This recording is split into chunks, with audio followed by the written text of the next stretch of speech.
Market interventions. ఒకవేళ rent పెరిగినా తరిగినా, wages పెరిగినా తరిగినా, ట్యాక్సెస్ పెంచినా తగ్గించినా ప్రైస్ ఆఫ్ ది గుడ్లో మనకి చేంజెస్ కనిపిస్తాయి. అయితే డిమాండ్ కర్వ్ మరియు సప్లై కర్వ్ గీసుకున్నప్పుడు అవి రెండు మీట్ అయ్యే పాయింట్ని ఈక్విలిబ్రియం పాయింట్ అంటారు. అక్కడ marginal cost will be equal to marginal benefit. దానిపైన ఉండేదాన్ని కన్జ్యూమర్ సర్ప్లస్ అంటారు. Pink colour triangle. కింద ఉండేదాన్ని ప్రొడ్యూసర్ సర్ప్లస్ అంటారు. Green colour triangle.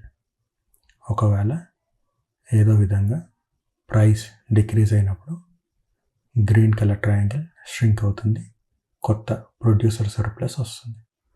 Pink colour ట్రయాంగిల్తో పాటు ఒక రెక్టాంగులర్ షేప్ కూడా వస్తుంది. బ్లాక్ కలర్ స్పేస్ని డెడ్ వెయిట్ లాస్ అంటారు. ప్రైస్ తరిగినందుకు షార్టేజ్ అని అంటారు. ఒకవేళ ప్రైస్ ఇంక్రీజ్ అయినప్పుడు కన్జ్యూమర్ సర్ప్లస్ తగ్గుతుంది.